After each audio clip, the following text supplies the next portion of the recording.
All right, Harry. So we have many Bible translations in the Christian faith, right? Which one would you recommend for somebody to read? Yeah, that's a controversial topic, but yet that's not really the intention. So that's not where we want to end up with.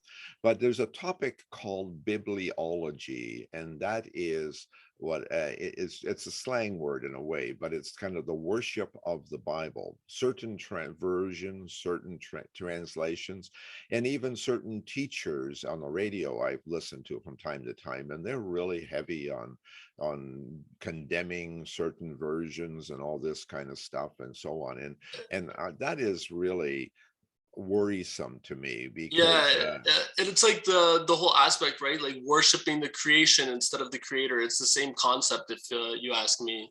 yeah, like yes, and it's the creator that we want to worship, the God and Jesus, and they're our purpose. They're what we worship, not the book that guides us. The book needs to be right and sound, and that's really good.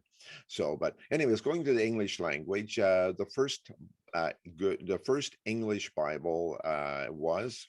It was Wycliffe. It was in the year 1370 or so, That's 1360. right. 1370s, yeah, and it was actually not printed by him, but his people. They used his name because he was the one that kind of organized it, and then homeless preachers went and took portions of that Bible throughout England, and they preached that for hundreds of years, and they were persecuted by the church and so on. Was it a good Bible? From my understanding, from what I've read, it was not. There was a lot of errors in it. Yeah, that's right. The quality was poor, but the message was excellent. Teaching about Jesus, the purpose was there. Do you Praise think God. people found the Lord from something Yeah, that yeah, had as yeah. many erroneous errors in it as that? Oh yeah, because the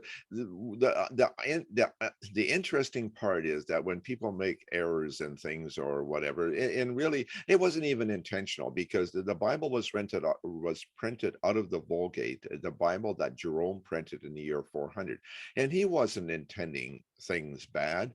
He was just had a Or he just tried to print a Bible, and it wasn't that good, it just by himself, and it was at least a Bible, and it was a Bible that did for a lot of years, and so they printed it off the Vulgate, and yeah, it was not special, but it was but Jesus, and even the people that were promoting the Bible, they were good people, the lollards as they were called, and they loved the Lord, and people that love the Lord, yeah, they share that portion of it, and that portion is what we need, is also to share the Lord and to love him, and the simplicity of the humility of Jesus will always come out if you have a Bible, no matter how you write the thing. And John the Baptist and the disciples and all those people, you can't take that out. That's always going to be there. Then 150 years later, we have the Tyndale Bible. That's the next one, and the quality is better, and much better, and the message is still excellent. hmm, And then the famous Bible that we're familiar with today, 90 years later, it was the King James Bible, and the quality was better, and the message was still excellent. Um, and then, but just going on one more step, 400 years later, we have many modern translations. And again, the quality is better, and the message is still excellent. People hmm. are finding faith, through that. And we say, well, quality is better. How can that be? But there were a lot of, like the King James Bible was a really, just like the Tyndale Bible. They both came off the Erasmus Textus Receptus, and that was really, really an excellent translation, the Greek translation. But it only used from 1100 to 1500 for their information, which was good. But the new translations go back to the year 200. There's an extra 900 years of information that we are included in the Bibles today. So Hmm. the quality is better, and there's no disrespect to everything that was before us. So what do we recommend today for evangelism? We give out Good News and NLT. Those are two brands of Bibles today. Why do we do that? They're grade 5 translation. They're really simple. They're of course, we with evangelism, you want you're expecting first time readers, simple people that, but also works really good for immigrants, and people that are not that strong on English, like myself. I struggled with the King James Bible in my early days.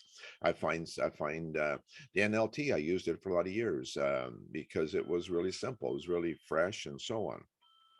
Also recommended for Christian seniors, people that have read the Bible all their life and I just need to enjoy the word of the Lord. They don't need to have a complicated Bible anymore. Let's just enjoy Jesus and so on.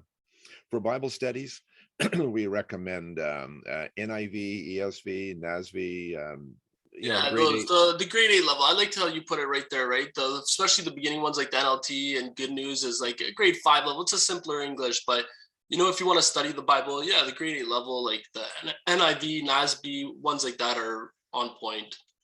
Yeah, and a little more accurate, a little more detailed, sophisticated, and so on. So then we go to bad Bibles. What are the bad Bibles? There's only one bad Bible well, two actually. The first one is The Message by Eugene Peterson. It was intentionally accurate. He just wrote a Bible to satisfy his own theology, and a lot of people use it, but and if it's the first time reading, maybe that's okay because it gives you the outline of the Bible, but the details are, they're pretty sketchy. And the second Bible that I don't that the second bad Bible is the one you don't read. Mm.